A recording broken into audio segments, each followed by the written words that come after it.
Guys, स्वागत है आप सबका अपने यूट्यूब चैनल विद्या ट्यूब में। ये हमारी क्लास 12th की सीरीज़ है कंटेम्प्रेरी वर्ल्ड पॉलिटिक्स, यानी कि समकालीन विश्व राजनीति। ठीक है, इसमें हमारी सेकंड क्लास है और हम इसमें पढ़ रहे हैं कोल्ड वॉर। ठीक है, पहली क्लास में मैंने आपको बताया था कि हम कोल्ड वॉर क्यों पढ़ रहे हैं। ठीक है, आपके सिलेबस में भले नहीं है, इस चैप्टर हटा दिया गया है, लेकिन हम इसे पढ़ रहे हैं क्योंकि इसका बहुत बड़ा रीज़न है। जैसे मैंने कल कहा था कि आपकी जो पूरी बुक है, फर्स्ट बुक, ठीक है, समकालीन विश्व राजनीति, ये पूरी की पूरी बुक पहले चैप्टर पर डिपेंड है। ठीक है, आज की जो भी राजनीति है पूरे वर्ल्ड में, जो पॉलिटिक्स चल रही है, जो इंटरनेशनल रिलेशन से बने हुए हैं, वो सारे के सारे क्या हैं, कोल्ड वॉर पर डिपेंड करते हैं। ठीक है, कोल्ड वॉर से पहले जो वर्ल्ड पॉलिटिक्स थी वो अलग थी, और कोल्ड वॉर के बाद जो पॉलिटिक्स है वो बिल्कुल चेंज हो चुकी है। कई सारे नए देश बने, कई सारे पुराने एम्पायर ख़त्म हुए। ठीक है, तो इसीलिए हम अगले चैप्टर को, हमारा जो सेकेंड चैप्टर है डिसइंटीग्रेशन ऑफ सोवियत यूनियन या फिर एंड ऑफ बाइपोलैरिटी, उसे समझने के लिए हमें सबसे पहले इस चैप्टर को समझना पड़ेगा, है ना। तो इसलिए हम इस चैप्टर को पढ़ रहे हैं। तो कल मैंने आपको क्या समझाया था? कल मैंने आपको थोड़ा सा कोल्ड वॉर के बारे में बताया था, ठीक है, हिस्ट्री, और क्यूबा मिसाइल क्राइसिस आपको मैंने बताया था, है ना। तो क्यूबा मिसाइल क्राइसिस, जैसे मैंने ये नोट्स हैं, ठीक है, जो मैंने लिखे थे, मैंने आपको क्यूबा मिसाइल कैसे बताया था कि सेकेंड वर्ल्ड वॉर हुआ अलाइज और एक्सिस कंट्रीज के बारे में, इससे दो सुपर पावर निकली, यूएसए और यूएसएसआर। ठीक है, फिर इसमें क्या हुआ, एक 1961 में यूएसएसआर को चिंता थी कि कहीं जो यूएसए है, अमेरिका है, वो क्या करेगा, क्यूबा की जो सरकार है, फेडरल कैस्ट्रो, फेडरल कैस्ट्रो की जो सरकार थी, प्रेसिडेंट थे वहाँ क्यूबा के, इनको हटा करके क्यूबा पर हमला करके इनको हटाए और वहाँ पर कब्जा न कर ले। ठीक है, वहाँ पे डेमोक्रेटिक गवर्नमेंट न ले, वहाँ कैपिटलिज्म का रूल फॉलो न करवाए। तो क्यूबा को सेव करने के लिए यूएसएसआर ने क्या किया, क्यूबा को एक मिलिट्री बेस में चेंज कर दिया। ठीक है, क्यूबा क्या था, क्यूबा अलाइज ऑफ यूएसएसआर था, यानी सोवियत यूनियन का जो एक बहुत बड़ा अलाइज था। ठीक है, सोवियत यूनियन इसको डिप्लोमेटिक सपोर्ट करता था, ठीक है, डिप्लोमेटिक सपोर्ट देता था और फाइनेंशियल एड भी देता था। ओके, तो क्यूबा जो था वो यूएसएसआर से काफ़ी सारी मदद पाता था। ठीक है, इसलिए कहीं ना कहीं दोनों के जो आइडियोलॉजी थी, दोनों ही सोशलिज्म को फॉलो करते थे, दोनों की दोस्ती बहुत गहरी थी। ठीक है, और यूएसएसआर को यही चिंता थी कहीं क्यूबा पर यूएसए अपना कब्जा न कर ले। ओके, तो निकिता खुर्शीद ने क्या किया, डिसाइड कर लिया कि हम क्या कर देंगे, कन्वर्ट कर देंगे क्यूबा को यूएसएसआर के मिलिट्री बेस में, और 1962 में उन्होंने क्या कहते हैं, न्यूक्लियर मिसाइल को प्लेस कर दिया था, है ना। ये सब मैंने आपको बताया था कल, थोड़ा सा रिवाइज कर लिया बस। इससे रिएक्शन ऑफ यूएसए क्या हुआ, यूएसए ने क्या किया, जब उनको पता चला तो ये क्यूबा है, यूएसए ने जो सरकार थी जॉन एफ कैनेडी की, उन्होंने क्या किया, क्यूबा को चारों तरफ से शिप से घेर लिया। ओके, चारों तरफ से इसका कवर कर लिया। ठीक है, जो कनेक्शन था यूएसएसआर का, वो उसे काट दिया, उसे तोड़ दिया। और अब फिर क्या हुआ, फिर दोनों अपना टेबल पे बैठे और दोनों की बातचीत हुई, और फिर वहाँ से अपना इस प्रॉब्लम को सॉल्व किया गया। ओके, यहाँ समझने वाली बात क्या है, यहाँ समझना जो इम्पोर्टेंट बात है वो है impact of the Cuba missile crisis on world. ठीक है, ये जो इम्पैक्ट क्या पड़ा क्यूबा मिसाइल क्राइसिस का पूरे वर्ल्ड पर, क्या प्रभाव पड़ा क्यूबा मिसाइल क्राइसिस का पूरे विश्व पर। तो देखो, ये जो क्लैश था, ठीक है, ये जो क्लैश है आपका, ये जो प्रॉब्लम हुई, इसने क्या किया, इसने पूरे वर्ल्ड को नर्वस कर दिया था। ओके, इसने पूरे वर्ल्ड को बहुत ज़्यादा नर्वस कर दिया था। ठीक है, नर्वस कर, ठीक है, क्यों, जाहिर सी बात है, एटॉमिक बम मिसाइल लगा दी गई हैं। ठीक है, वो भी यूएसए के पास, सोचो इतनी बड़ी सुपर पावर, और आज तक कभी ऐसा नहीं हुआ कि यूएसए किसी की मिसाइल रेंज में आया हो पूरी तरह से। ठीक है, तो अब यहाँ पे बात समझते हैं कॉन्सेप्ट ऑफ कोल्ड वॉर की।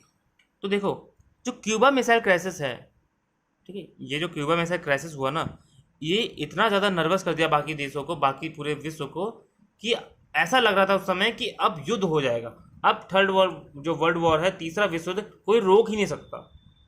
ठीक है, ऊपर से भगवान भी आ जाएंगे तब भी नहीं रोक सकता, ऐसा बिल्कुल लगा था। कोई मिसाइल इधर लग गई, उधर लग गई, पूरा घेराव कर दिया।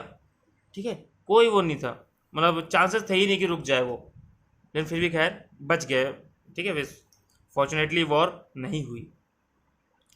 तो कॉन्सेप्ट ऑफ कोल्ड वॉर क्या है, इससे कॉन्सेप्ट ऑफ कोल्ड वॉर में क्या निकलता है, देखो, ये जो क्यूबा मिसाइल क्राइसिस हुआ, ये कहीं ना कहीं क्या है, high point of what came to be known as cold war. देखो, कोल्ड वॉर जब हुआ तो 1945 से 1992 तक हुआ, ओके, 1992 तक।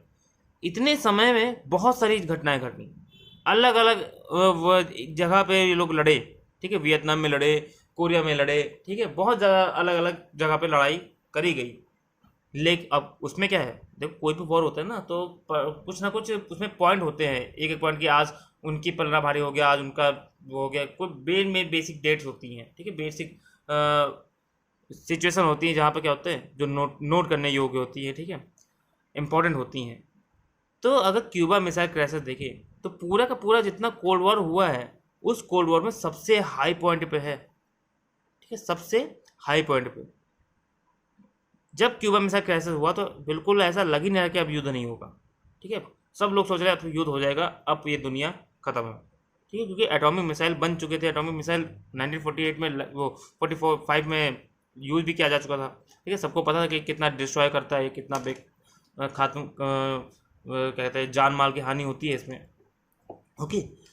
तो ये हो गया आपका कोल्ड वॉर का हाई पॉइंट। समझ आ गया होगा कि क्यूबा मिसाइल क्राइसिस जो था वो सबसे हाई पॉइंट था कोल्ड वॉर का।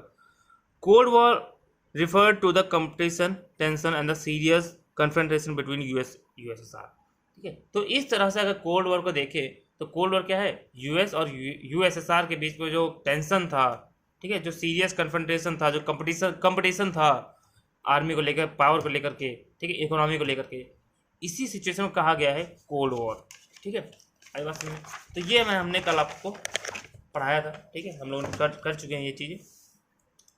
और मैंने आपको एक लाइन बोली थी कि जो कोल्ड वॉर है वो केवल पावर को लेकर नहीं था, वो कहीं ना कहीं आइडियोलॉजिकली भी था, ठीक है, जो आइडियोलॉजिकल लड़ाई भी थी दोनों के बीच में। क्यों? कि जो यूएसए था उससे अलाइज थे, वो कैपिटलिज्म को फॉलो करते थे, यानी पूंजीवादी व्यवस्था थी, और यूएसएसआर वहाँ पर सोशलिज्म था, कम्युनिज्म था, ठीक है, वो लोग समाजवाद को फॉलो करते थे, ओके। तो अब देखते हैं व्हाट इज कोल्ड वॉर। तो देखो, जब सेकेंड वर्ल्ड वॉर खत्म हुआ, द्वितीय विश्व युद्ध खत्म हुआ, ठीक है, तो उसके बाद कोल्ड वॉर स्टार्ट हो जाता है। किन के बीच? यूएस और यूएसएसआर के बीच, ओके। तो there were only 2 super power left. अब यहाँ पे क्या हुआ था, जितनी भी पहले की सुपर पावर थी वो सब खत्म हो चुकी थी, केवल 2 सुपर पावर बची थी पूरे विश्व में, ठीक है, कौन कौन? यूएस और यूएसएसआर। अब एक पड़ता है आपका वेस्ट में, एक पड़ जाता है आपका एशिया में, ईस्ट में, ठीक है। एक के वहां चलती है कैपिटलिज्म और दूसरे के वहां चलता है क्या, सोशलिज्म, ये दोनों अपोजिट आइडियोलॉजी, ठीक है, और दोनों एक दूसरे कट्टर दुश्मन बन गए। तो अब यहाँ क्या हुआ, ये जो पूरी वर्ल्ड है, जो पूरा विश्व है, ये क्या बन गया आपका, 2 ब्लॉक में बढ़ गया, टू पोलर बन गया, बाई पोलर बन गया, ठीक है, 2 ध्रुव आ गए यहाँ पर, एक यूएसए तो दूसरा कौन सा, यूएसएसआर, ठीक है। अब देखिए मैं सोवियत यूनियन बोलूंगा, आप समझ जाइएगा कि यूएसएसआर है, ठीक है, सोवियत यूनियन। तो एक यूएसए पोल बना और दूसरा पोल क्या बना आपका, सोवियत यूनियन, ओके। तो अब दुनिया पूरी की पूरी दुनिया क्या बन गई, बाइपोलर बन गई, 2 ध्रुवीय बन गई, ठीक है। ये जो वॉर थी सेकेंड वर्ल्ड वॉर, ये खत्म कैसे हुई, जब यूएसए ने, जो द्वितीय विश्व युद्ध हुआ, ये खत्म ना होता, ठीक है, जापान बहुत आगे बढ़ रहा था, लेकिन जब यूएसए ने, अमेरिका ने जापान के ऊपर एटम बम गिराए, ठीक है, हिरोशिमा और नागासाकी पर। हिरोशिमा पर जो बम गिराया था उसका नाम था लिटिल बॉय, और नागासाकी पर जो गिराया था उसका नाम था फैट मैन, ठीक है। जापान में हिरोशिमा और नागासाकी, जापान के 2 शहर हैं, उनके ऊपर बम गिराया गया अगस्त 1945 में, ठीक है, 9 अगस्त और 11 अगस्त, ठीक है, एक बार डेट थोड़ा सा देख लीजिएगा। तो जापान पे बम गिराया और जापान क्या हो गया, वहीं पे पूरा खत्म हो गया, पूरा उनका शहर खत्म हो गया, और इस तरह से जापान ने क्या किया, सरेंडर कर दिया, ठीक है। जर्मनी पहले ही सरेंडर कर चुका था, बाकी सारे देश पहले ही सरेंडर कर चुके थे, केवल जापान ही बचा था, और जापान ने इस तरह क्या कर दिया, सरेंडर कर दिया, हार मान ली, और इस तरह सेकेंड वर्ल्ड वॉर क्या हुआ, खत्म हुआ, ठीक है।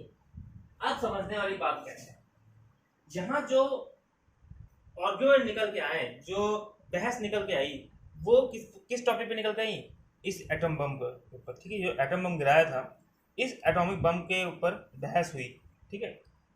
तो यहाँ 2 व्यू हमें पढ़ने को मिलते हैं, ठीक है, 2 व्यू, 2 विचार हैं, 2 चीजें हैं, लोग नज़रिया है, ठीक है, जो भी आप कह लें अपने हिसाब से, वो देखते हैं। तो कुछ लोग होते हैं, कुछ लोग ऐसे हैं जो क्या है, जो अगेंस्ट हैं यूएसए के, ठीक है। उन्होंने क्या किया, वो इस जो यूएसए ने, अमेरिका ने ये जो कदम उठाया था कि एटम बम गिरा दिया, इसके अगेंस्ट मानते, इसको अगेंस्ट है, इसके विपरीत है, ठीक है। इसको क्रिटिसाइज करते हैं, आलोचना करते हैं यूएसए की। वो कहते हैं कि ये जो यूएसए ने किया था, अमेरिका ने किया था, ये बहुत ही ज़्यादा गलत किया, ठीक है, ऐसा उन्हें नहीं करना चाहिए। और कुछ लोग ऐसे भी हैं जो इस कदम को, यानी अमेरिका के इस कदम को सही मानते हैं, ठीक है। उनका मानना है कि अमेरिका ने जो किया बिल्कुल सही किया, ऐसा करना जरूरी था, ओके। तो जो अगेंस्ट है वो क्या कहते हैं, जो लोग क्रिटिसाइज करते हैं यूएसए को, ठीक है, इनका मानना है कि जो यूएस है, अमेरिका है, वो जानता था कि जापान क्या है, सरेंडर करने वाला है, ठीक है। लोगों का कहना है कि यूएसए को पता था कि जापान सरेंडर करने वाला है, लेकिन उसके बावजूद उन्होंने क्या किया, उसके ऊपर बम मारा, ठीक है, उसके ऊपर बम फेंका, वो भी एटम बम, ठीक है। और ये जरूरी नहीं था, जब आपको पता है कि आपका जो दुश्मन है वो सरेंडर करने आ रहा है, वो सरेंडर करने वाला है, तो आप फिर भी उसको गोली मार दो या फिर भी उसके घर में आग लगा दो, तो नाइंसाफी है ना, ये कहाँ करोगे, है ना। अगर वो सरेंडर नहीं कर रहा तब आपको चलो मार रहे हो, मारो, वो चलता है, ठीक है। लेकिन जब वो पता है कि आपका दुश्मन जो है, आपका जो एनिमी है, वो आपके सामने सरेंडर करने आ रहा है, वो सरेंडर करने वाला है, ठीक है, फिर भी आप उसको क्या कर रहे हो, पूरा पूरा एटम बम से उठाया, शहर ही उड़ा दिया, इतने सारे लोगों की जान ले ली, है ना। तो ये चीज़ क्या है, गलत मानी जाएगी, नहीं मानी जाएगी। और दूसरा इसके, और ये लोग क्या कहते हैं, ये लोग कहते हैं चलो ठीक है कि कदम उठाया भी, अगर मान लो कदम उठाया, तो कम से कम आप बताते तो किसी को, आप उठाया, चुपके से उठे, फ्लाइट ऑन करी, अपना जो प्लेन लिया, उठा के चले गए और बम गिरा के चले। अरे कम से कम यूएसआर को बताते, सोवियत यूनियन को बताते, फ्रांस को बताते, ब्रिटेन को बताते, तो ठीक है, क्या वो लोग भी तो आपके अलाइज है ना। आप अगर एक साथ लड़ाई कर रहे हो, कोई युद्ध कर रहे हो, मान लीजिए आप एक कोई भी गेम खेल रहे हो, आप लोग कोई गेम खेल रहे हो, और उस गेम में अगर आप कुछ करने जा रहे हो, ठीक है, आपकी टीम है पूरी, तो अगर आप कुछ करने जा रहे हो तो आपको बताना चाहिए ना कि आप पूरी टीम में को कि मैं क्या करने जा रहा हूँ, मैं क्या सोच रहा हूँ, मुझे क्या करना है, ठीक है, सलाह लेना चाहिए। लेकिन अमेरिका ने ऐसा नहीं किया, अमेरिका चुपचाप उठाया, चाबी लगाई प्लेन में, स्टार्ट किया, गेयर लगाया और सीधे चला गया जापान, और उठा के छोड़ा है, चलो बड़ा काम कर रहा है, ठीक है। तो इन दोनों, ये दोनों पॉइंट पर कहीं ना कहीं इनको लोग यूएसए को क्रिटिसाइज करते हैं, ओके। तो आई होप कि आपको इसके अगेंस्ट जो है, यानी कि जो क्रिटिसाइज करते हैं, उनका व्यू समझ में आया होगा कि वो लोग क्या कहते हैं, ठीक है। पहला कहते हैं कि जरूरी नहीं था करना, क्योंकि जो जापान था वो सरेंडर करने वाला था। दूसरा ये कहते हैं कि आपको हमें बताना चाहिए था, आपको सलाह लेनी चाहिए, ठीक है। आपने सोवियत यूनियन से कुछ पूछा ही नहीं, ठीक है, सोचो वो भी तो पावरफुल था ना, सुपर पावर था, उनसे कम हम पूछ लेते, बाकी सबसे ना ही पूछते, तो उनसे तो पूछते ही। और अब उनका व्यू बढ़ता जो इसके अगेंस्ट नहीं, ठीक है, वो सपोर्ट करते हैं यूएसए को। वो लोग क्या कहते हैं कि देखो, अमेरिका ने जो भी किया, अमेरिका ने जो बम गिराया, एटम बम, वो बिल्कुल सही किया। क्यों? क्योंकि ये जो वॉर थी, आप टाइम देखो वॉर का, 1939 से शुरू हुई, 1945 आ गया, 6 साल हो गए वॉर चलते, और इस 6 सालों में बहुत ज्यादा खून खराबा हो गया, ठीक है, पूरा विश्व में बहुत ज्यादा लोग मारे गए। आप जब 9th में पढ़ते तो जर्मनी का देखते हैं कि जर्मनी में तो यहूदियों को और बाकी लोगों को पकड़ पकड़ के मार दिया गया, ठीक है, उनको एक क्या कहते हैं, एक बार छोटे से कुएं में भर भर के बंद किया गया, मारा गया, पता नहीं क्या क्या किया गया, ठीक है, बहुत ज्यादा अत्याचार हुआ था, बहुत ज्यादा लोगों की जाने गई थी। तो उनका मानना है कि अब ये जो विश्व है वो इससे ज्यादा अब सह नहीं सकता इतना ज्यादा बर्बादी, ठीक है, क्योंकि 6 साल में बहुत बर्बादी हुई। अब जरूरी था कि अब इस युद्ध को, ये जो वॉर हो रही है, इसको खत्म किया जाए। तो इसीलिए अमेरिका ने क्या किया, बम गिरा दिया, और बम गिराने के बाद वो वॉर खत्म होगी। इसलिए कहीं ना कहीं ये जो अमेरिका जो कदम था बम गिराने, एटम बम गिराने का, ये बिल्कुल सही माना जाता है उन लोगों के द्वारा, ठीक है, जो इनको सपोर्ट करते हैं। तो आपको समझ में आया ना, दोनों चीजें, दोनों पॉइंट आपको समझ में आ गए। अगर नहीं समझा तो एक बार फिर से आप रिवाइंड करके देख लीजिए। तो अगेंस्ट जो लोग होते हैं वो इस कदम को बिल्कुल सही मानते हैं, क्योंकि 6 साल से युद्ध खींचा चला आ रहा था, बहुत ज्यादा लोगों की जाने गई थी। अब दुनिया और ज्यादा जान नहीं दे सकती थी कि सब अगर ऐसे ही चलता रहा और युद्ध चलता रहा 1-2 साल, तो पूरे के पूरे देश के लोग ही खत्म हो जाते, है ना। कई सारे और ज़्यादा बर्बादी होती, क्योंकि एटम बम तो बन ही गए थे। तो इस तरह आपका कोल्ड वॉर का एक टॉपिक खत्म होता है, ठीक है। अब देखो ये कोल्ड, फिर इसके बाद क्या हुआ, जब ये जो आगे आर्गुमेंट्स हुए, इसी के बाद क्या हुआ, यूएसए और यूएसएसआर दोनों क्या बन गए आपस में, लड़ाई, दोनों आपस में दुश्मन बन गए, ठीक है। दोनों आपस में क्या हो गए, दुश्मन बन गए पावर को लेकर के। दोनों के बीच में रेस लग गई पावर को लेकर, ठीक है, कि असली सुपर पावर कौन है। और दोनों के बीच में काफ़ी लंबे समय तक डिबेट चलती रही, काफ़ी लंबे समय तक दोनों क्या किए, एक दूसरे के ऊपर तानातनी करते रहे, ठीक है, लड़ाई करते रहे। तो वही लिखा है, cold war outcomes at the emergence of USA and USSR as two this super power revival to each other, ठीक है।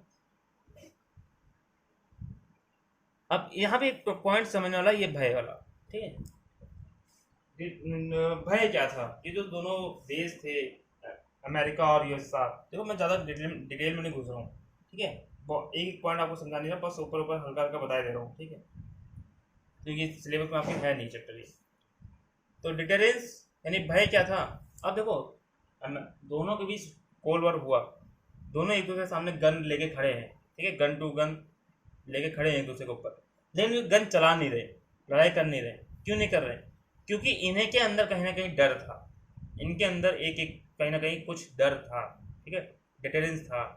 वो डिटरेंस क्या था, क्योंकि देखो ये जानते हैं कि दोनों सुपर पावर, चाहे अमेरिका और यूएसएसआर, दोनों जानते थे कि हम दोनों ही न्यूक्लियर कैपेबल है ना, न्यूक्लियर वेपन कैपेबल है। हम दोनों के पास क्या है, न्यूक्लियर वेपन है, चाहे वो दागे बम, चाहे हम दागे, ठीक है। अगर हम दोनों आपस में लड़ते हैं तो कहीं ना कहीं एटम बम यूज़ किए जाएंगे, और एटम बम अगर यूज़ किया गया तो बहुत ज़्यादा डिस्ट्रॉय होगा इस वर्ल्ड का, ठीक है, बहुत ज़्यादा लोगों की जाने जाएंगी, बहुत ज़्यादा डेथ होंगी, ठीक है। और ये हमारा जो दुनिया है, ये तीसरा विश्व युद्ध अब सह नहीं सकता, ठीक है, ऑलरेडी 2 हो चुके थे, बहुत ज़्यादा जाने की, ठीक है। तो इसलिए कहीं ना कहीं दोनों देश चाहे अमेरिका हो चाहे यूएसएसआर हो यानी सोवियत यूनियन, वो दोनों देश रिस्क लेना नहीं चाहते थे, ठीक है, इसलिए दोनों देश आपस में डायरेक्टली नहीं लड़े, ओके, ठीक है। तो आपको समझ में आ गया होगा।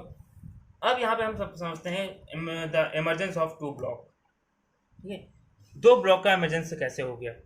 देखो लड़ाई शुरू हुई अमेरिका और सोवियत यूनियन के बीच, ठीक है, लड़ाई शुरू हुई अमेरिका और सोवियत यूनियन के बीच, लेकिन ये धीरे धीरे क्या बन गए, 2 ब्लॉक बन गए, ठीक है, 2 ब्लॉक बन गए। क्यों, कई सारे देश जुड़ गए। वो देश क्यों जुड़ रहे थे, क्या उनको पागल कुत्ते ने काटा था, या फिर कोई माल वाल फूक के बैठे हुए थे, हैं? ऐसा तो था नहीं।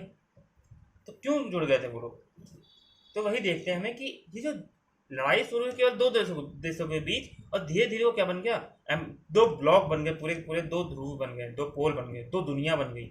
वो कैसे बनी, ठीक है, लोग क्यों जुड़ गए थे उनके साथ, उनसे फ़ायदा क्या हो रहा था, वही चीज़ें हम इसमें पढ़ेंगे।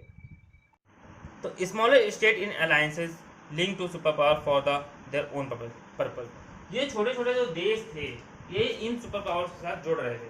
क्यों जुड़ रहे थे, क्योंकि इन्हें लगता था कि अगर हम सुपर पावर के साथ जुड़ जाएंगे, अगर हम एक महाशक्ति के साथ जुड़ जाएंगे तो क्या होगा, हमें प्रोटेक्शन मिलेगी, हमें रक्षा मिलेगी, ठीक है, हम भी शक्तिशाली हो जाएंगे, हमें भी प्रोटेक्शन मिलेगी, हमें आगे चल के क्या होगा, कोई हमला नहीं करेगा, अगर हमला कोई करेगा तो हमारे साथ कोई खड़ा है लड़ने के लिए, ठीक है। और जो बड़े स्टेट थे, ठीक है, बड़े जो देश थे, वो कहते थे कि आप हमारे साथ जुड़ जाओ, ठीक है, इनसे, और हम प्रॉमिस करते हैं कि आपको हम क्या करेंगे, प्रोटेक्शन देंगे, आपको हम वेपन्स देंगे, आपको हम इकोनॉमिक एड देंगे, यानी कि हम ये जो आपके फाइनेंशियल हेल्प करेंगे आपको, ठीक है, आपकी इकोनॉमी में हेल्प करेंगे उसको मजबूत करने में। तो इस तरह से कहीं ना कहीं जो छोटे छोटे देश थे वो जुड़ते जा रहे थे, ठीक है। तो वर्ल्ड में 2 चीज़ें बन के आई। अमेरिका ने क्या किया, जो यूरोप के कई सारे देश हैं और खुद और कई सारे देशों को मिला करके एक अलायंस बनाया जिसका नाम रखा नाटो, ठीक है, इसे हम वेस्टर्न अलायंस कहते हैं, पश्चिमी अलायंस। तो वेस्टर्न अलायंस में एक अलायंस बनाया गया नाटो, जिसका फुल फॉर्म होता है North Atlantic Treaty Organization. Okay, ये 1949 में बनी थी, और इस 1949 में जब ये बनाया गया तो इसे लीडर कौन था? अमेरिका था। ठीक है, इसका आर्टिकल नंबर 5 में क्या लिखा है? आर्टिकल नंबर 5 में लिखा है कि अगर दुनिया का कोई भी देश नाटो के किसी भी देश पर हमला करता है, ठीक है, तो वो हमला पूरे के पूरे नाटो देशों पर माना जाएगा। ओके, और उसके बाद सारे के सारे नाटो देश मिल करके उस देश को तोड़ेंगे। अच्छा, में वही सिस्टम है। जैसे मेरे 4 दोस्त हैं, मेरे 4 दोस्तों में मैं 5-6 दोस्त हैं, हम जुड़ गए, हम 5-6 दोस्तों में किसी को भी एक को मारा किसी ने, तो पांचों मिल के उसको मारेंगे। आई बात समझे? तो ये था आपका वेस्टर्न नाटो का सिस्टम।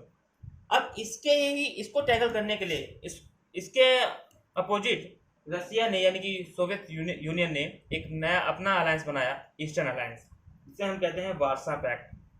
क्या कहते हैं? वार्सा पैक्ट बनाया 1955 में, और इसका लीडर था कौन? Soviet union. ठीक है, ये क्यों बनाया गया था? काउंटर करने के लिए नाटो को। ठीक है, नाटो के फंक्शन जो थे यूरोप में, उसको काउंटर करने के लिए। ओके,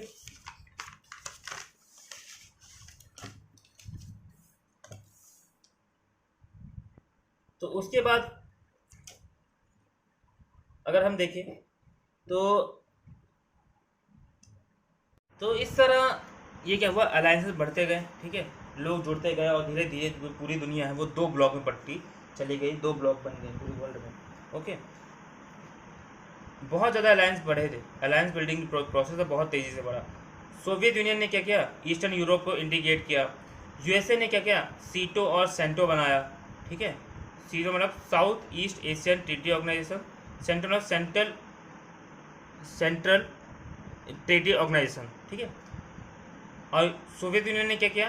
सोवियत यूनियन और चाइना दोनों ने मिल करके, ठीक है, अब आपस में रिश्ते बढ़ाए, और north Vietnam, north Korea, Iraq, यानी कि जहाँ जहाँ सोशलिज्म और कम्युनिज्म का आइडियोलॉजी थी, उनको एक किया। ठीक है, आई बात सुन। अब यहाँ पर challenges for the third world countries थी, क्या थे? ठीक है, देखो, वर्ल्ड में बहुत सारे देश थे, ठीक है, माना कई सारे देश यूएसए को ज्वाइन किए, कई सारे देश रसिया को ज्वाइन किए, ठीक है, सोवियत यूनियन को। लेकिन वहीं पे कुछ ऐसे भी देश थे जिन्होंने इन दोनों में से किसी को नहीं ज्वाइन किया। ठीक है, जिन्हें हम कहते हैं नॉन अलाइनमेंट मूवमेंट कंट्री, यानी नैम कंट्रीज। ओके, इन्हें हम थर्ड दुनिया भी कहते हैं, तीसरी दुनिया। देखो, पहली दुनिया तो यूएसए हो गई, और दूसरी दुनिया क्या हो गई? आपकी सोवियत यूनियन वाला पार्ट हो गया। ठीक है, पूरी दुनिया 2 दुनिया में बटी हुई थी, फर्स्ट वर्ल्ड और सेकंड वर्ल्ड। एक तीसरी दुनिया निकल के आई। ये कौन थे? इनके सामने चैलेंजेस क्या थे? ठीक है, ये सबसे इनके लिए क्या क्या प्रॉब्लम थी, वही समझना हमें। तो देखो, ये थर्ड जो कंट्रीज थी, इनमें वो कंट्रीज आती थी जो अभी हाल ही में क्या हुए थे? आज़ाद हुए थे। ठीक है, जैसे इंडिया क्या था? 1947 में आज़ाद हुआ है। ठीक है, अब 1947 में आज़ाद हुआ, और वो आज़ाद होते अगर किसी को ज्वाइन कर ले तो दिक्कत हो जाती है इंडिया के लिए, ना। आज़ाद हुए, और इनको चिंता क्या थी? They were worried that they would lose their freedom. उनको ये चिंता थी, उनके सामने ये चैलेंज था कि अभी अभी हम आज़ाद हुए हैं। ठीक है, अभी अभी हमारी बेड़ियाँ खुली हैं, हम आज़ाद हुए हैं, और जाके अगर हम उनके कमरे में जाके बैठ जाए उनका हाथ पकड़ के, तो क्या होगा? कहीं ना कहीं हमारी फ्रीडम खत्म हो जाएगी, नहीं हो जाएगी, है ना? हमारी स्वतंत्रता खत्म हो जाएगी, नहीं हो जाएगी। तो इस तरह से सबसे पहला डर इनके अंदर ये था कि अभी अभी हम आज़ाद हुए हैं, और अगर हमने किसी को ज्वाइन कर लिया, चाहे सोवियत यूनियन को ज्वाइन करें, चाहे हम अमेरिका को ज्वाइन करें, अगर दोनों में से किसी को भी ज्वाइन करते हैं तो कहीं ना कहीं हमारी फ्रीडम, हमारी स्वतंत्रता क्या होगी? खत्म होगी, है ना? हम अपनी मर्जी से कुछ कर ही नहीं पाएंगे। हमारा मन नहीं है युद्ध लड़ने का, हमारा मन नहीं है गोली चलाने का, हमारे वहाँ खुद इतनी दिक्कतें हैं, पैसा नहीं है, गरीबी है, भुखमरी है, सब कुछ है। अब अगर मान लो सोवियत यूनियन को ज्वाइन कर लिया, उसने कहा जाओ उनको मार के आओ, तो हमें जाना पड़ेगा। उसने कहा उनको मार के आओ, नाटो अगर हमने ज्वाइन कर लिया तो हमारे पर हमला हुआ नहीं हुआ नहीं, कोई बात नहीं, किसी पे हुआ, लेकिन उसको अब नाटो के मेंबर है तो हमें लड़ना पड़ेगा। तो कहीं ना कहीं फ्रीडम कहाँ है हमारे पास? फिर तो हमें उसी के हिसाब से चलना पड़ेगा, क्यों? जैसा वो कहेंगे वैसे ही करना पड़ेगा। तो ये सबसे बड़ी चिंता है।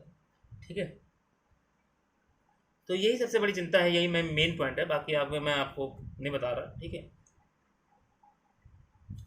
तो एरिना ऑफ कोल्ड वॉर में क्या पढ़ते हैं हम? एरिना, देखो एरिना में हम पढ़ते हैं कि कहाँ कहाँ युद्ध हुए, जो कोल्ड वॉर की जो घटनाएं हुई वो कहाँ कहाँ हुई। देखो तो क्यूबा मिसाइल क्राइसिस हुआ, सबसे हाई पॉइंट है, यानी क्यूबा में लड़ाई हुई थोड़ी सी, ठीक है। इसके अलावा ये जो दो सुपर पावर है, ये एक दूसरे कहाँ भिड़े? कोरिया में भिड़े, कोरिया में लड़ाई करी, बर्लिन जर्मनी में भी लड़ाई हुई इनकी, ठीक है, कॉन्गो में भी लड़ाई हुई, वियतनाम में भी लड़ाई हुई। तो इन सभी जगह पूरे वर्ल्ड के अलग अलग एरिया में क्या हो रहे थे, इन दोनों के बीच, यानी इन दोनों के जो अलाइज थे वो लड़ रहे थे, एक दूसरे से लड़ाई कर रहे थे, ठीक है। नॉर्थ कोरिया में लड़ाई करी, तो पढ़ते हैं उसको हम। अब इसमें हमें इतना ज़्यादा डिटेल में नहीं जा रहा। एनो कोड मतलब होता है कि कहाँ कहाँ ये दोनों आपस में भिड़े। ओके, अब हम आगे देखते हैं चैलेंजेस टू बाइपोलैरिटी। ठीक है, बाइपोलैरिटी, ये जो पूरी दुनिया बाइपोलैरिटी बनी, बाइपोलर बनी, ठीक है, दो ध्रुव में यानी दो वर्ल्ड में बट गई, इनके सामने क्या चैलेंज है?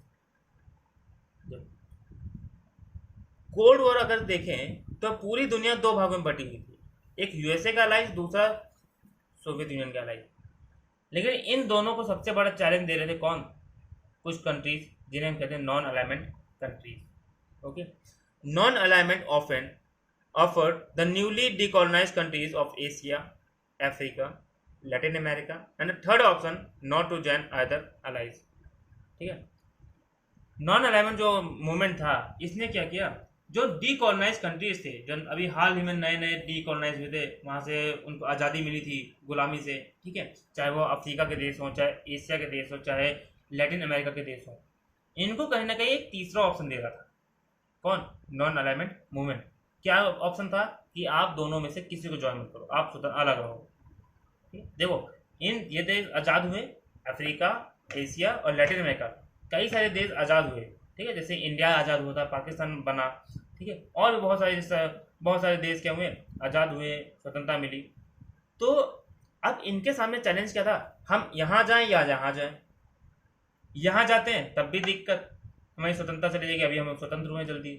यहाँ जाते हैं तब भी दिक्कत, अभी स्वतंत्र हुए हैं, अभी इंडिपेंडेंस मिली है, इनके पास जाएंगे तो ये भी हमें खा जाएंगे, इनके पास जाएंगे ये भी खा जाएंगे, सब तो एक दूसरे को खाने के लिए बैठे हुए, कहाँ जाएं, है ना, आगे कुआं पीछे खाई, ये दोनों तरफ से मुसीबत आई।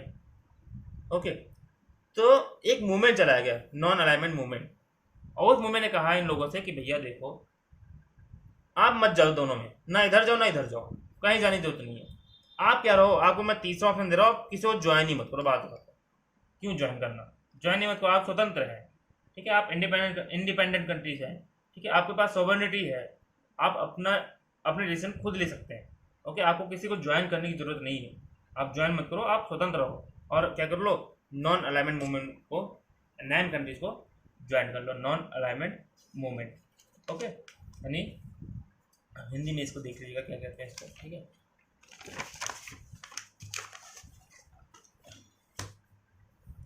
अब ये थोड़ा सा नेम के बारे में पढ़ते हैं, नेम बना कर। तो देखिए, स्टार्टिंग में 3 दोस्त थे आपस में, ठीक है, 3 थे दोस्त। पहला जोसेफ ब्रॉज टीटो, ये यूगोस्लाविया के प्रेसिडेंट थे। जवाहरलाल नेहरू, यानी हमारे चाचा जी, इंडिया के प्राइम मिनिस्टर थे। गमाल अब्दुल नसीर, ठीक है, ये इजिप्ट के प्रेसिडेंट थे। इन तीनों ने मिल करके 1956 में क्या किया, मीटिंग करी, और इनको सपोर्ट किया 2 और लोगों ने, सुकार्नो इंडोनेशिया के और क्वामे नुकुमा थे घाना के। इन दोनों ने क्या किया, इन तीनों सपोर्ट किया, और एक पांचों ने मिल करके क्या बनाया, नैम कंट्रीज बनाई, नॉन अलाइनमेंट मूवमेंट को इस्टेब्लिश किया, ठीक है, 1946 में। तो 5 लीडर थे, और इन्हें कहीं ना कहीं 5 फाउंडर ऑफ नैम कंट्रीज माना जाता है। These five members came to know known as the 5 founder of NAM। इन्हीं 5 लीडर को कौन, Joseph Broz Tito, Jawaharlal Nehru, Gamal Abdul Nasser, Sukarno और क्वामे, ठीक है, इन्हीं 5 लोगों को नैम कंट्रीज का क्या माना जाता है, फाउंडिंग फादर माना जाता है, ठीक है, फाउंडर माना जाता है नैम कंट्रीज का। इनकी पहली समिट कहाँ हुई थी, पहली जो मीटिंग हुई थी वो कहाँ हुई थी, बेलग्रेड इन 1961 में बेलग्रेड में हुई थी, ठीक है, इनकी पहली मीटिंग 1961। अब 1961 में आपको याद होगा, यहाँ पे क्या, अभी क्यूबा मिसाइल क्राइसिस शुरू हल्का सा होने वाला है, स्टार्टिंग लग रहा है, ठीक है, चिंता जाहिर हो रही है, लेकिन हुआ नहीं अभी क्यूबा मिसाइल क्राइसिस, यानी क्यूबा से 1 साल पहले ही। क्यूबा का वो था 1962 में, और उससे एक साल पहले 1961 में ये मीटिंग हुई थी। इसमें मेन 3 फैक्टर्स काम कर रहे थे, मेन 3 चीज़ें थी। पहला, ये पांचों कंट्रीज क्या करेंगी, एक दूसरे को कोऑपरेट करेंगी, सहयोग करेंगी एक दूसरे का। दूसरा, जो टेंशन बढ़ रही है पूरे वर्ल्ड में, ठीक है, वर्ल्ड जो कोल्ड वॉर चल रहा है इसकी जो टेंशन है उसको टैकल करेंगे, उसको सॉल्व करने की कोशिश करेंगे, ठीक है। दूसरा, जो डीकॉलोनाइज कंट्रीज हैं अफ्रीका की, एशिया की और लैटिन अमेरिका की, ठीक है, जो डीकॉलोनाइज कंट्री हैं जिन्हें अभी अभी आज़ादी मिली है बाकी देश, उनको क्या करेगी, डिप्लोमेटिक सपोर्ट देगी। ओके, उन सबको क्या करेगी, डिप्लोमेटिक सपोर्ट देगी, ठीक है। तो अभी तक यहाँ पर 2019 तक अगर देखें तो 18 समिट हो चुकी हैं। 2019 में अजरबैजान में समिट हुई थी, इसमें 120 मेंबर हैं और 17 ऑब्जर्वर कंट्रीज हैं। ओके, ये हो गया आज का करंट, इस समय ये चल रहा है। अब यहाँ पर थोड़ा आइडियोलॉजी को समझते हैं कि नैम कंट्रीज की आइडियोलॉजी क्या है। तो देखो, ये जो नैम कंट्रीज है, ये जो नैम मूवमेंट है, ये धीरे धीरे पॉपुलर होता गया इंटरनेशनल मूवमेंट के द्वारा, ठीक है। पूरे वर्ल्ड में इसको सपोर्ट मिल रहा था, पूरे वर्ल्ड के कई सारे देश मिल रहे थे। भाई साहब ऐसे ही थोड़ी ना 120 देश में जुड़ गए, कुछ तो बात रही होगी ना, क्यों। तो धीरे धीरे इसको इंटरनेशनल मूवमेंट बन गया ये, और इसमें कई सारे देश जुड़ना शुरू हो गए। लेकिन इसका क्रिटिसाइज भी किया गया, इसकी बहुत लोगों ने आलोचना भी करी, बहुत ज़्यादा कमियाँ भी बताई, ठीक है। पहली सबसे बड़ी कमी जो बताई गई वो ये थी कि ये जो है नैम कंट्रीज, ठीक है, ये जो मूवमेंट है इसका ऑब्जेक्टिव क्या है, इसका ऑब्जेक्टिव डिफाइन ही नहीं है, ठीक है। भाई जाहिर सी बात है, आप नैम बोल रहे हैं, नॉन अलाइनमेंट मूवमेंट। इंडिया भी नैम में था, है ना, इंडिया भी नैम कंट्रीज में था। नैम कंट्रीज क्या कह रहा है कि हम दोनों में से किसी को नहीं जुड़ेंगे। ओके, ये तो कह रहे हैं ना हम अमेरिका को जो के साथ जाएंगे, ना सोवियत यूनियन यानी कि यूएसएसआर के साथ जाएंगे, ठीक है। लेकिन अगर हम देखें 1971 वॉर की, जो इंडिया पाकिस्तान के बीच युद्ध हुआ, ठीक। अब देखिए, पाकिस्तान भी किसका मेंबर है, नैम का मेंबर है, और इंडिया भी नैम का मेंबर है। ओके, लेकिन जब वॉर हुआ 1971 में, तो इंडिया कहाँ चला गया, अमेरिका सोवियत यूनियन के पास चला गया हेल्प मांगने, और ये जो पाकिस्तान था ये कहाँ चला गया, यूएसए चला गया, ठीक है। और हैं किसके मेंबर, ये नैम कंट्रीज के। तो यहाँ कहीं ना कहीं आपको कुछ विरोधाभास हो रहा है कि नहीं हो रहा। एक तरफ आप कह रहे हैं कि हम किसी को नहीं ज्वाइन करेंगे, और दूसरी तरफ आप कहाँ जा रहे हैं, अमेरिका के पास जा रहे हैं, रशिया के पास जा रहे हैं हेल्प मांगने। तो आपका ऑब्जेक्टिव क्या है फिर, यहाँ पर आपका डिफाइन तो करिए अपना ऑब्जेक्टिव, आप चाहते क्या है, नैम कंट्रीज है क्या।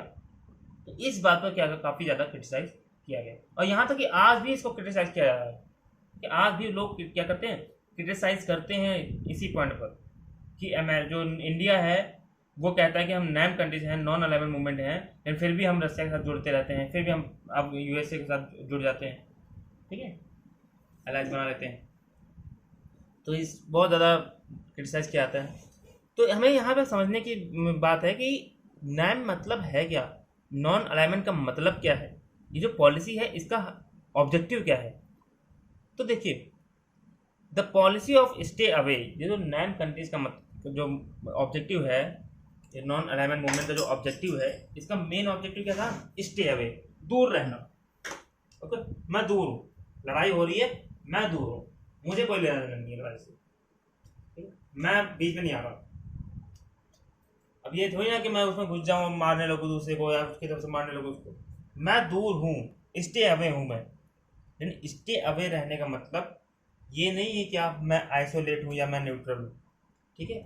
जैसे मान लीजिए मेरे 2 दोस्तों के बीच में लड़ाई होगी, या 2 लोगों के बीच में लड़ाई हो गई, तो मैं दूर हूँ, देख रहा हूँ, मैं उस लड़ाई में नहीं पड़ रहा कि मैं उसकी तरफ से आ जाऊँ या उसकी तरफ से आ जाऊँ, ठीक है। पता चले एक आदमी, मान लो राम और श्याम दोनों लड़ रहे हैं, और मैं राम की तरफ से लड़ने लगूँ, या फिर मैं श्याम की तरफ से लड़ने लगूँ, तो ऐसा नहीं, मैं दूर हूँ लड़ाई से, ठीक है, मैं लड़ाई मत करो, मैं ये बोल रहा हूँ। तो स्टे अवे का मतलब है, स्टे अवे का ये मतलब नहीं है कि आप न्यूट्रल हो जाओ या आप आइसोलेट हो जाओ, ठीक है। जैसे आइसोलेशन की अगर बात करें तो नैम कंट्रीज आइसोलेशन की बात नहीं करती। अमेरिका को अगर देखें हम, तो अमेरिका जब आज़ाद हुआ 1787 में, ठीक है, अमेरिका जब आज़ाद हुआ, उसे आज़ादी मिली, और उसके बाद 1914 तक 1914 तक वो आइसोलेट, बिल्कुल अलग था, अलग थलग पड़ा हुआ था, उसको कोई मतलब ही नहीं था दुनिया में क्या चल रहा है, क्या हो रहा है, कहाँ क्या चल रहा है, कोई मतलब नहीं। वो केवल अपने अंदर गा बजा रहे थे, मजे कर रहे थे, ठीक है। उन्हें कोई मतलब नहीं था पूरे इंडिया पूरे वर्ल्ड में क्या हो रहा है, उनको वही झमेले में पड़ना ही नहीं, ठीक है। वो अपना बिंदास, वो क्या थे, आइसोलेट थे, यहाँ देखिए लिखा है, और न्यूट्रल थे, कोई मतलब नहीं था। लेकिन नैम कंट्रीज का मतलब ये नहीं कि हम न्यूट्रल रहेंगे, आइसोलेट रहेंगे, हम लड़ाई नहीं करेंगे, हम ना आपकी तरफ से जुड़ेंगे ना आपकी तरफ से जुड़ेंगे, बस हम क्या करेंगे, उस लड़ाई को सॉल्व करने की कोशिश करेंगे, लड़ाई ना, ठीक है। हम इन्वॉल्व होंगे लड़ाई में, लेकिन उसको सॉल्व करने के लिए, लड़ने के लिए नहीं। नैम का मतलब क्या है, नॉन अलाइनमेंट मूवमेंट, यानी कि ना हम आपकी तरफ जुड़ेंगे ना हम आपकी तरफ जुड़ेंगे, यानी यूएसए और सोवियत यूनियन। हम क्या करेंगे, हम बीच में अलग रहेंगे, दूर रहेंगे, और दूर रह के आप दोनों की जो बीच की लड़ाई है उसको हम सॉल्व करने की कोशिश करेंगे, ठीक है, ताकि आपकी लड़ाई जो है वो सॉल्व हो जाए। क्योंकि हम आइसोलेट रह ही नहीं सकते, हम इस दुनिया में रह रहे हैं, पूरे वर्ल्ड में, ठीक है। आप कितना भी कोशिश कर लो, अगर इस दुनिया के किसी भी कोने में कोई युद्ध होता है या कोई भी प्रॉब्लम आती है, तो उसका डायरेक्ट या इनडायरेक्ट असर आप पर पड़ेगा, आप चाहे चाहो या ना चाहो। रसिया यूक्रेन वॉर हो रहा है अभी भी, वो हो रहा है रसिया यूक्रेन वॉर, ठीक है। तो उसका इफेक्ट, अब उसमें इंडिया नहीं घुसा है, इंडिया नहीं लड़ रहा, लेकिन उसका इफेक्ट कहीं ना कहीं इंडिया पर पड़ रहा है, ठीक है। चाइना और यूएसए का अगर ट्रेड वॉर जब होता है तो उसका इफेक्ट इंडिया पे पड़ता है, चाहे इंडिया चाहे या ना चाहे, ठीक है। क्योंकि हम पूरे वर्ल्ड में रह रहे हैं, इस वर्ल्ड में क्या है, हर चीज़ ग्लोबलाइज है, वैश्वीकरण हो रखा है, ठीक है।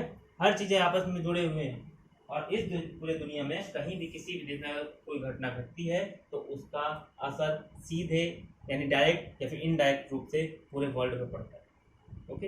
इसके कहने मतलब हम आइसोलेट तो नहीं रह सकते, ओके, हम आइसोलेट नहीं रह सकते, हम न्यूट्रल नहीं रह सकते।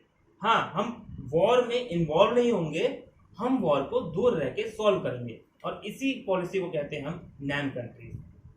आई बात समझ, ठीक है। तो आई होप कि आपको ये बात समझ में आ गई होगी। बाकी एक बार बुक पढ़िएगा और समझ आएगी, नहीं तो आप फिर से ये, वैसे आपको ये पढ़ने की जरूरत नहीं होगी ज़्यादा, ठीक है, बस ओवरव्यू बना रहा हूँ कि आपको सिलेबस में आ ही नहीं जा रहा, ठीक है। इसलिए मैं ज़्यादा अच्छे से इसको मैं क्लियर नहीं कर रहा हूँ, क्योंकि सिलेबस में आना तो फालतू में क्या ही टाइम देना इसको, ठीक है।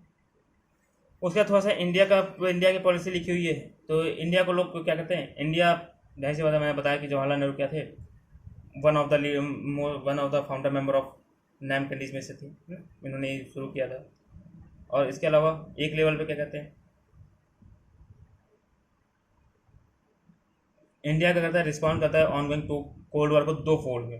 पहले में क्या करता है, it took particular care in the staying away from the two, यह करता है जो कोल्ड वॉर है चल रहा है उससे दूर रह के अपना मेंटेन रखता है, अपने आप को दूर रखता है, ठीक है। सेकंड क्या करता है, it raise its voice against the newly decolonise country becoming part of the their alliances. देखो, इंडिया जो क्या करता है, दो तरह से अपने इस नैम कंट्री को फॉलो करता है। पहला काम करता है, वो कोल्ड वॉर से दूर है, ठीक है, वो किसी को ज्वाइन नहीं कर रहा, ना यूएसए को ना अमेरिका को, सॉरी अमेरिका को ना तो सोवियत यूनियन को।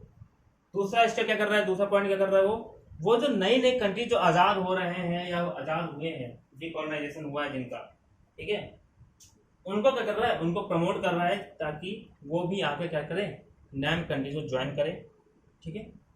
उनके लिए वॉइस बन रहा है, उनके लिए आवाज़ उठा रहा है कि हाँ उनकी बात सुनो, उनके लिए भी कुछ करो, ठीक है। तो इस तरह से इंडिया क्या कर रहा है। तो इंडिया ने जो ये पॉलिसी अपनाई नैम कंट्रीज को, इसको निगेटिवली अपनाया नहीं, बल्कि इसको पॉजिटिव रूप में अपनाया, ठीक है, पैसिव रूप में। तो नेहरू जी का अगर यहाँ पे देखें तो आपको एक बार इसको स्क्रीनशॉट लेके पढ़ लीजिएगा, ठीक है, समझ में आ जाएगा। अब मैं इस चैप्टर को धीरे धीरे ख़त्म ही कर देता हूँ, ठीक है, आगे क्या ही बताऊँ करने का। तो देखिए, अब मैं आपको ऐसे बता देता हूँ इंडिया का स्टैंड क्या है। देखो, इंडिया को लेकर के अगर देखा जाए तो इंडिया को बहुत ज़्यादा क्रिटिसाइज किया जाता है, ठीक है, नैम कंट्रीज को, क्योंकि इंडिया एक तरफ कहता है कि हम नैम कंट्रीज में हैं, हम किसी को ज्वाइन नहीं करेंगे, और दूसरी तरफ वो क्या करता है, सोवियत यूनियन को यानी कि रसिया को ज्वाइन कर लेते हैं, वो अमेरिका के पास चला जाता है, ठीक है। तो इसके लिए इंडिया को काफ़ी ज़्यादा क्रिटिसाइज किया गया है। लेकिन आप ये समझो, आप इंडिया का कहना क्या है, देखो इंडिया का कहना है कि नैम कंट्रीज का मतलब ये नहीं है कि हम न्यूट्रल रहेंगे, आइसोलेट रहेंगे, ठीक है। हम पैसिव रूप में हम करेंगे, हम निगेटिव नहीं करेंगे, ठीक है। हम निगेटिवली इसको अडॉप्ट नहीं करेंगे, पैसिव रूप में करेंगे। मतलब अगर कहीं वॉर हो रही है तो हम उसको सॉल्व करने की कोशिश करेंगे, ठीक है, पहला पॉइंट। यानी हम वॉर में घुसेंगे नहीं, वॉर करेंगे नहीं, वॉर अगर हो रही है दो देशों के बीच तो उसको सॉल्व करेंगे, ठीक है। दूसरा पॉइंट, वर्ल्ड पॉलिटिक्स में एक बात याद रखना, वर्ल्ड पॉलिटिक्स में कोई भी देश ना तो आपका हमेशा के दुश्मन है और ना हमेशा के आपका दोस्त है, ओके। आप, ठीक है, आपके देश के लिए क्या फायदेमंद है मेन मैटर वो करता है, ठीक है। इंडिया ऐसे है, मान लीजिए, ठीक है, इंडिया क्या है, ऐसे है बीच में, इधर यूएसए है, इधर क्या है, अमेरिका है, सॉरी सोवियत यूनियन। अब इंडिया के लिए जो भी फायदा होगा, अगर इंडिया को यूएसए से फायदा मिलेगा तो इंडिया यूएसए की तरफ टिल्ट होगा, और अगर इंडिया को सोवियत यूनियन से फायदा होगा तो वो क्या होगा, सोवियत यूनियन की तरफ टिल्ट हो जाएगा, ठीक है। तो हमारे लिए कोई मैटर नहीं करता कि रसिया है या अमेरिका है या क्या है, कुछ नहीं मैटर करता। हमारे लिए हमारा देश मैटर करता है, ओके। हमारे देश में जो फायदेमंद होगा, जिस चीज़ से हमारे देश को प्रॉफिट होगा, हम वो चीज़ करेंगे, ठीक है। अगर समझे, अगर हमें यूएसए से फायदा होगा तो हम यूएसए की तरफ टिल्ट करेंगे, अगर हमें सोवियत यूनियन से फायदा मिलेगा तो हम क्या करेंगे, सोवियत यूनियन की तरफ टिल्ट करेंगे, ओके। इसीलिए 1971 में जब ये पाकिस्तान, ये जो हमारा पड़ोसी है, अब उसे क्या ही बोलूँ मैं, जो ऑफलाइन क्लास वाले उसे अच्छे से जानते हैं मैं क्या बोलता हूँ, तो वो क्या है अपना चला गया यूएसए के पास, ठीक है, 1971 में। जब आगे पढ़ाऊँगा तो समझ में आएगा। और इसीलिए कहने के हमें क्या करना पड़ा, हमें जाना पड़ा रसिया के पास। क्यों? क्योंकि हमारे लिए मजबूरी थी, हमारे देश में, तो हमारे देश के लिए दिक्कत हो जाती है अगर ना जाते, ठीक है। तो सारी चीज़ें हैं इंडिया का स्टैंड कि हमारे देश को फायदेमंद होगा हम वो करेंगे। ये दुनिया में कोई भी देश ना हमारे लिए परमानेंट दोस्त है ना परमानेंट दुश्मन, ओके। तो इस तरह से आपके क्या हुआ, ये कोल्ड वॉर का समझा दिया मैंने, ठीक है। ऊपर बताया, ज़्यादा डिटेल में नहीं बताया, मैं फिर रिपीट कर रहा हूँ, ठीक है, ताकि आपके अंदर ये डाउट रहे कि सर ने तो ऊपर ख़त्म कर दिया, ओके। तो इस तरह से ये जो चैप्टर है आपका, ये चैप्टर क्या हुआ आपका ख़त्म हो जाता है। इसके बाद हम इसके बाद की जो क्लास है, ठीक है, उसमें हम एंड ऑफ बाइपोलैरिटी पढ़ेंगे, ठीक है। इसके बाद हम क्या पढ़ेंगे, एंड ऑफ